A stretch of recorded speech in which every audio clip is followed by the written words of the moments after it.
Kenapa kita mesti menunaikan sholat? Ini pertanyaan pokok yang harus dijawab oleh setiap muslim dan harus diketahui oleh insan beriman. Kenapa seorang muslim mesti sholat?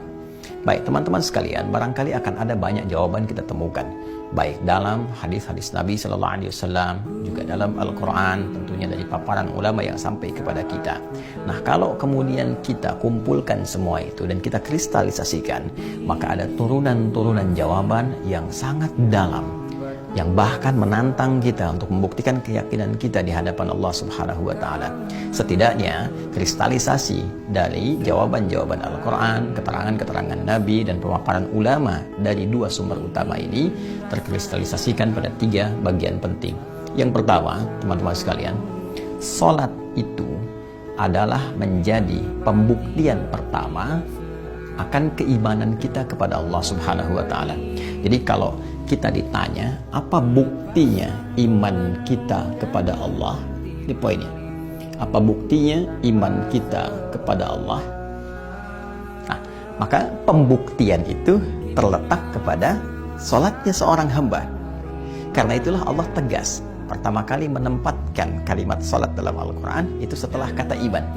Kita turunkan misalnya dalam Al-Quran surah kedua Al-Baqarah di ayat yang ketiga, ya, ketika Allah menyifati orang-orang takwa, alladzina yu'minuna bil ghaib, orang takwa itu, orang yang baik itu, orang yang dekat dengan Allah itu adalah orang-orang yang yakin kepada Allah walaupun tidak nampak dalam pandangan dia saat di dunia, ya, karena keterbatasan, perbedaan dimensi dan lain sebagainya.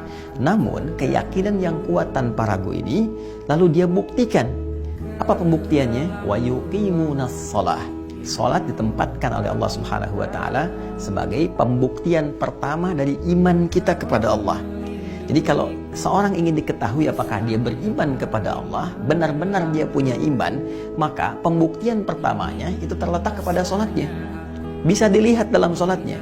Karena itulah Nabi itu tegas menyampaikan. Kalau kita urutkan misalnya dalam hadis riwayat Muslim, ya, jadi ada beberapa kitab-kitab sahih bahkan langsung menegaskan dengan redaksi yang sangat tegas sekali, ya, hadis riwayat Muslim. Ya, juga ada hadis riwayat At-Tirmidzi, nanti kita temukan juga dalam riwayat At-Tirmidzi, ya.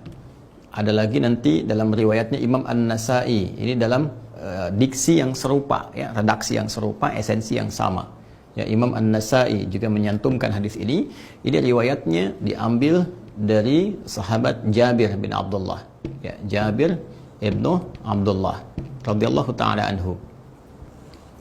Jelas sekali, ya, bahkan sebagian menempatkan dalam Kitabul Iman. Anda bayangkan, ya, untuk membuktikan iman itu, ya, selevel Al-Imam At-Tirmidzi menempatkan dalam Kitabul Iman, ya, kemudian Al-Imam An-Nasai menempatkan dalam Kitabus Shalah. Jadi korelasi antara iman dengan sholat, untuk membuktikan keimanan itu maka dilihat dalam sholatnya.